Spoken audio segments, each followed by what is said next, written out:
So I'm Phil Baklar with the Regional Synod, and we're here with Irene Montella from Westside Press, and we're just going to talk a little bit about Fig Orchard. Okay. That's one of the parts of our Regional Synod's life, and you've been involved with it. So how did you get involved with Fig Orchard?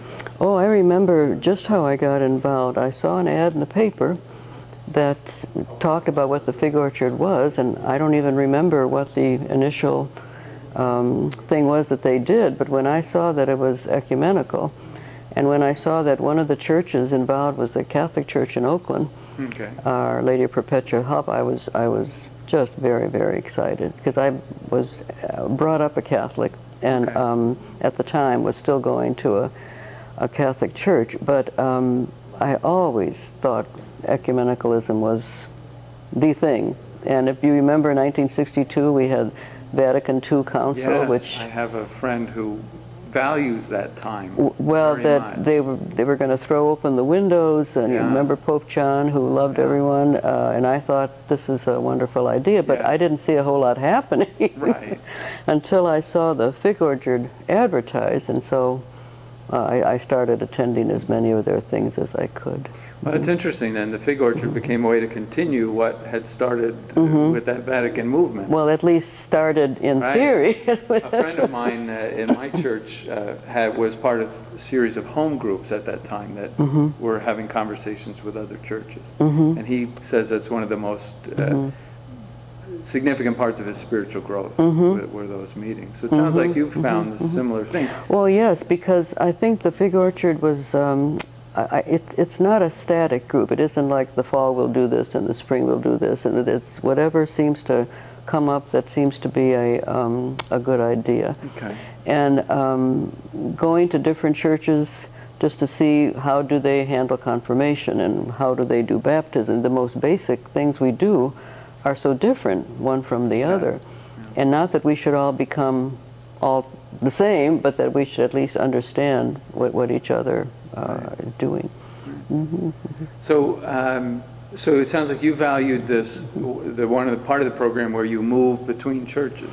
And we had children's programs, we've had lectures, we've had panel discussions, we've had local people who have something to say. We have people from away, Astrid's many friends.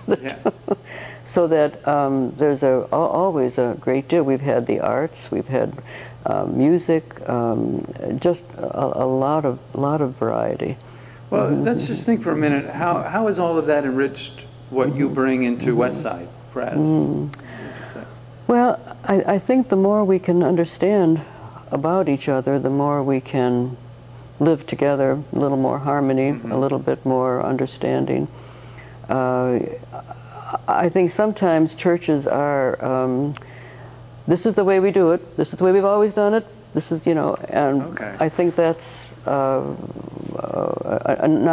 a good direction to go. So all churches today are facing change issues, and so this helps you to recognize that there are Christians who are different, who already changed in some ways. And I think I've always been interested in interfaith dialogue too.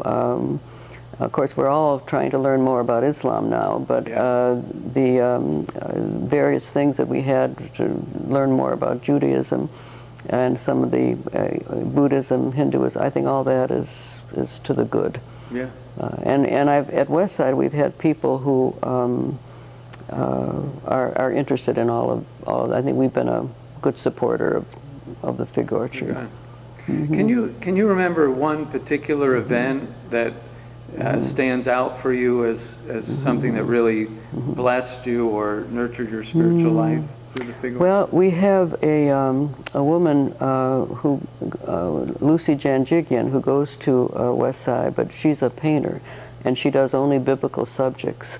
And she had a series of paintings. I think she must have maybe 2 or 3 dozen, and she called it Journey to Resurrection. And they were all displayed, or not all, but most of them displayed, and then she spoke about the different ones, and then we had small group discussions of what we saw and what enriched our Bible understanding. And then we've had the Paul of Peter, Paul and Mary came for a concert. Yes. Yeah, I was there. Oh, okay, all right. And children's affairs.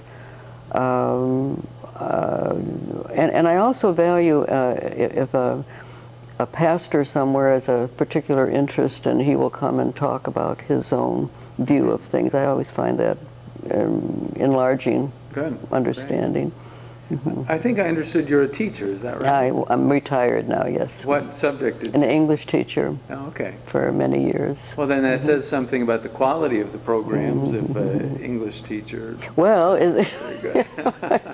No, they're very good programs. They're very, and English teachers like writing. You know, I know that the writing program, I know that is very, kind of took on a life of its own, I think.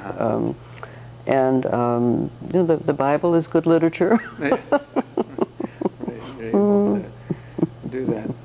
As you know, there are many people in in our regional synod, and I suppose in your presbytery as well, who never get involved in any of these things. They just stand to the side.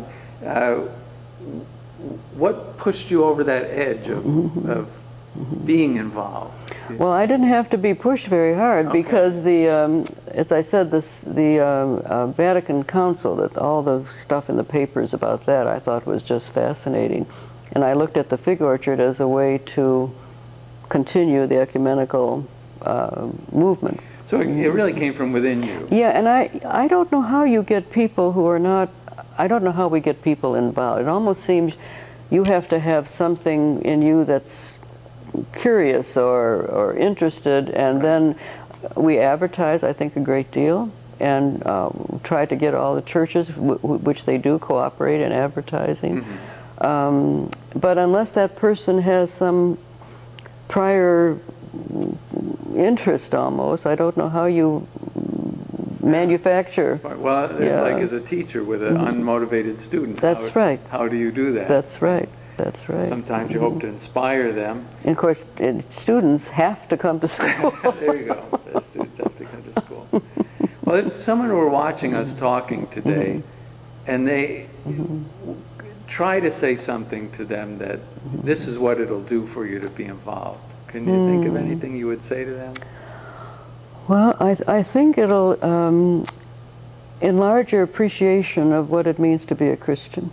Because there are so many ways, as I said, you know, of doing just the basic sacraments, much less other things. And I think knowing more about your own faith is going to make you maybe can we say a deeper Christian or something like that. Okay, so part of what you've learned from the Fig Orchard is that it has brought you opportunities that you sought to deepen and broaden your faith and enrich it through others. And I think it works that way. If people brought opportunities, or Astrid would hear of an opportunity, she would see if that was something that the board would consider. So we brought in a lot of different people. So it's living and growing itself as it reaches out. A truly organic group. An organic organization. As Fig Orchard, that sounds good, an organic. Fig Orchard, right, a growing thing. That's very good. Well, thank you for taking time to talk today. Thank you. I appreciate it very much. Thank you very much. Okay.